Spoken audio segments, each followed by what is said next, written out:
Bonjour à tous, bienvenue sur ce nouveau format.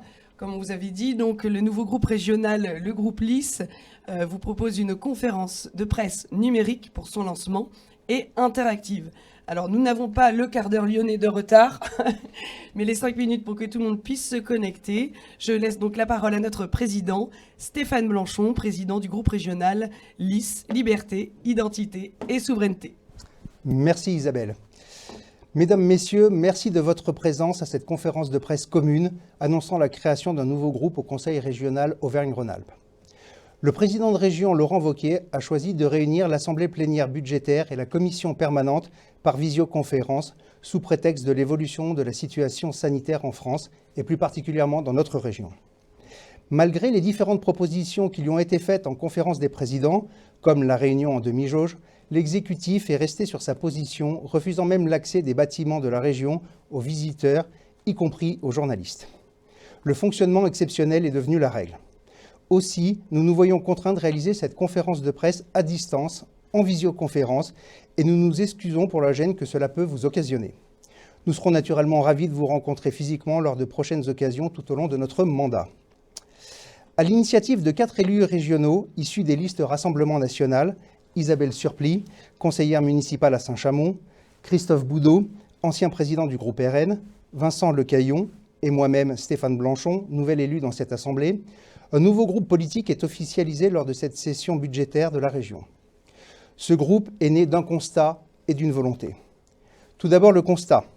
La confiance est rompue au sein du groupe Rassemblement national, Auvergne-Rhône-Alpes, par des manœuvres indignes et pénalement répréhensibles de la part de certains élus. L'ambiance délétère qui règne dans le groupe RN depuis les dernières élections régionales a été aggravée, notamment par l'usage de comptes Twitter faussement anonymes. Malgré les protestations de plusieurs d'entre nous et la remise de dossiers accablants, notamment par le président de groupe Andrea Cotarac, à Marine Le Pen et à Jordan Bardella, ainsi que la réalisation d'un audit interne ici à Lyon par des membres du bureau exécutif du RN qui ont exprimé leur aversion pour ces agissements, les coupables n'ont pas été sanctionnés.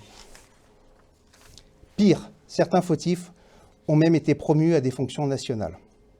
Ce clan à l'œuvre en interne et qui a déjà éliminé un grand nombre d'élus de qualité pour les remplacer par des affidés grâce à mainmise sur la Commission nationale d'investiture continue son travail de nettoyage. Dans ces conditions, il est devenu évident que nous ne pourrions pas rester pendant les 7 ans de cette mandature dans le même groupe que ces individus qui jouissent en interne d'une totale impunité et qui dévoient le mandat que nous ont confié les électeurs du Rassemblement national. Maintenant, la volonté. Notre résolution politique est celle d'agir pour réunir localement le camp national en étant une charnière avec comme premier objectif l'impératif de battre Emmanuel Macron. Par définition, chaque parti politique se construit par opposition aux autres. Notre groupe se veut un lieu où l'on dépasse les divergences souvent dues à des postures d'appareil. Le 4 décembre, la primaire des Républicains a porté Éric Ciotti à près de 40% des suffrages internes. Quant au sondage, semaine après semaine, il place le bloc national, c'est-à-dire Marine Le Pen, Éric Zemmour, Nicolas Dupont-Aignan et Florian Philippot, à près de 35%, soit 5 à 10 points devant Emmanuel Macron. Jamais nos constats et nos solutions n'ont été aussi partagés par les Français, et pourtant la qualification d'un candidat issu du bloc national au second tour n'est pas garantie. Le dépassement des clivages est une nécessité pour éviter au pays 10 ans de macronisme. Dans la pratique locale, ce groupe a pour objet de rassembler les élus régionaux qui entendent exercer leur mandat en toute indépendance, en dehors de toute discipline de vote sclérosante des groupes traditionnels, des contingences et des consignes partisanes. Au-delà de ces questions techniques, le groupe entend accueillir tout élu régional qui, au regard des grandes échéances électorales survenues en France depuis 2017, souhaite participer activement à la recomposition du paysage politique. Ce groupe sera composé d'élus régionaux qui souhaitent affirmer en priorité leur amour de la France, de son peuple, de leurs intérêts et œuvrer pour la défense et la préservation de son identité et de sa souveraineté, la promotion de nos terroirs et de nos territoires, la sauvegarde de nos libertés. Les élus régionaux de ce groupe conservent leur liberté de vote sur les rapports et dossiers présentés en assemblée régionale ou en commission permanente, leur liberté de parrainage pour les scrutins présidentiels à venir, ainsi que la liberté d'appartenance ou non à tel ou tel club, association, mouvement ou parti politique. Le groupe ne se définit ni comme un groupe d'opposition, ni comme un groupe de la majorité. Ces votes s'effectueront en fonction des rapports présentés et de leur impact sur l'intérêt régional et national. En outre, ces membres seront ainsi libres de voter favorablement ou non le budget annuel de l'institution. Le groupe Liberté, Identité, Souveraineté, le LIS, ainsi constitué, ouvrira la voie à un modèle de politique locale totalement nouveau, inédit et utile. Merci. Merci Stéphane pour ton intervention, cher président. Alors comme nous vous avions proposé par invitation, vous pouvez dès à présent poser vos questions sur le chat en direct et nous y répondrons. Donc à cela, je rajouterai que l'assemblée plénière commencera en dématérialisé d'ici 1 heure ou 2, qu'elle durera jusqu'à demain. Il y aura la commission permanente à 14 heures et seront votés. Donc, eh bien, effectivement, aujourd'hui, c'est la session budgétaire, le budget 2022 proposé par Laurent Wauquiez. Alors, le groupe LIS, effectivement, comme il a été constitué ces derniers jours, eh bien, a déposé amendements, vœux et questions orales. Vous aurez donc l'occasion de pouvoir eh bien, écouter et lire nos propositions au budget de Laurent Wauquiez, un vœu également et une question orale. Donc n'hésitez pas sur la page à poser vos questions. Alors je vois, hop, attendez, je me remets. Ah, c'est tout nouveau un peu pour nous, hein, donc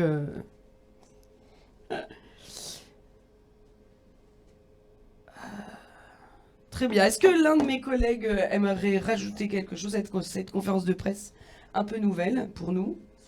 Ou est-ce que c'est OK pour vous? Si vous n'avez pas de questions, eh bien écoutez, on peut continuer après par téléphone, si vous le désirez.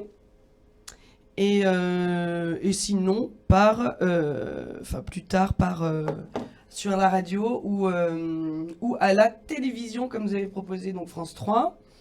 Je demande en régie s'il y a des questions. Ok, très bien. Bon, bah, écoutez, moi je suis ravie, en tout cas pour ma part, de cette nouvelle aventure ensemble.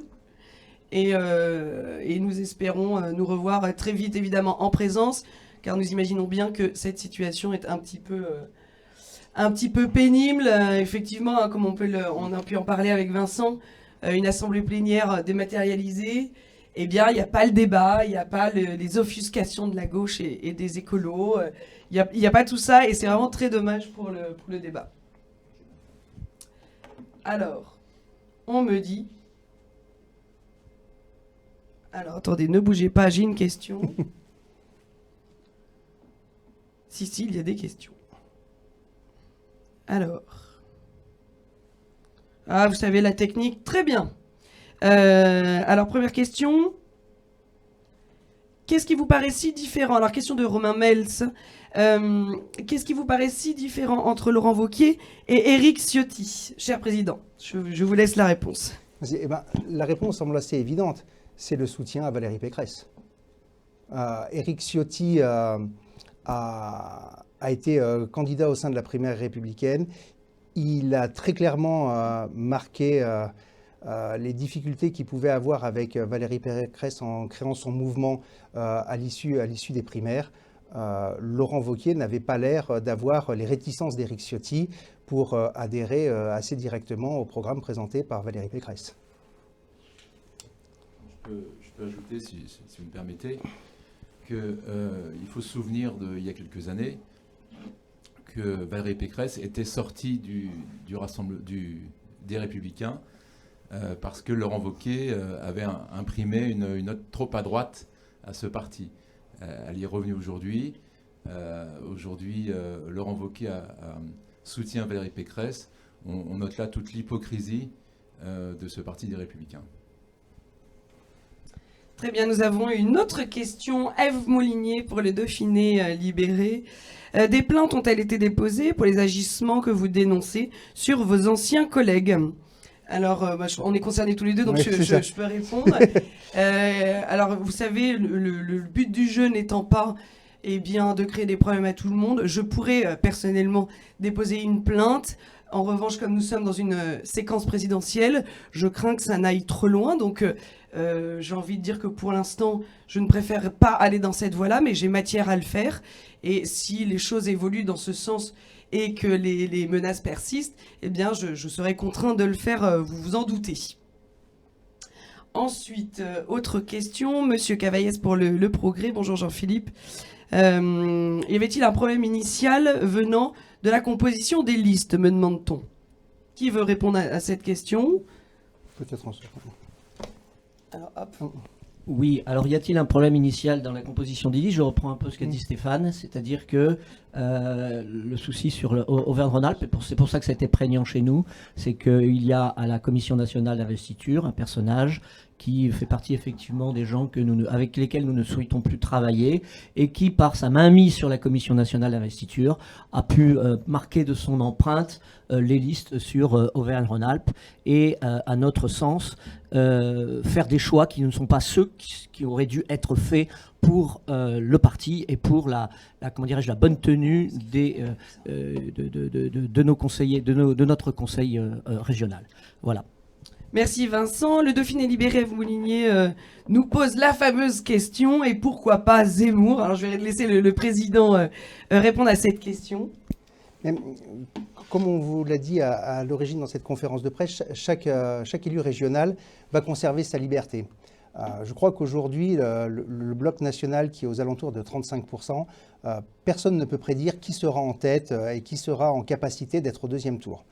Je crois que chacun de nous fera un choix en son âme et conscience, en fonction de l'historicité de son engagement, en fonction de ce qu'il pense être le plus à même de permettre à la France de sortir de l'ornière dans laquelle elle a été plongée.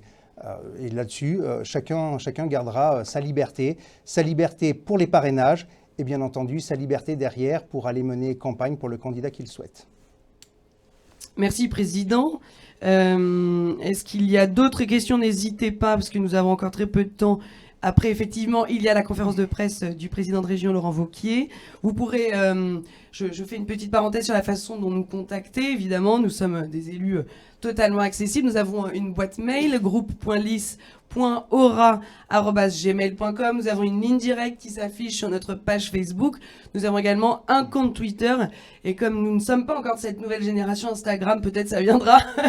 Nous n'avons pas encore de compte Instagram ni de compte TikTok. Mais voilà, vous pouvez retrouver, nous sommes en création de site internet aussi, pour que vous puissiez retrouver toutes nos interventions en vidéo ou en texte, ainsi que nos positions de vote, puisqu'il y aura peut-être des surprises pour cette assemblée plénière et ce nouveau groupe. Donc voilà, je regarde une dernière fois en régie si effectivement il y a encore des questions. Alors vous savez, j'ai beau être une femme, je ne sais pas si je peux faire deux choses en même temps. Écoutez, voilà, merci de nous avoir suivis à ce nouveau format. Je remercie mes collègues. Je suis très heureuse d'être pour l'instant la seule femme au milieu d'hommes de qualité avec qui il est très agréable de travailler. Messieurs, merci. C'était mon petit mot de la fin. Si vous voulez rajouter quelque chose? Tout va bien. Écoutez, nous vous souhaitons de très bonnes fêtes de fin d'année, un très bon Noël aussi. Et nous espérons vous revoir dans la vraie vie, en pouvant se toucher très vite. Merci beaucoup. Merci.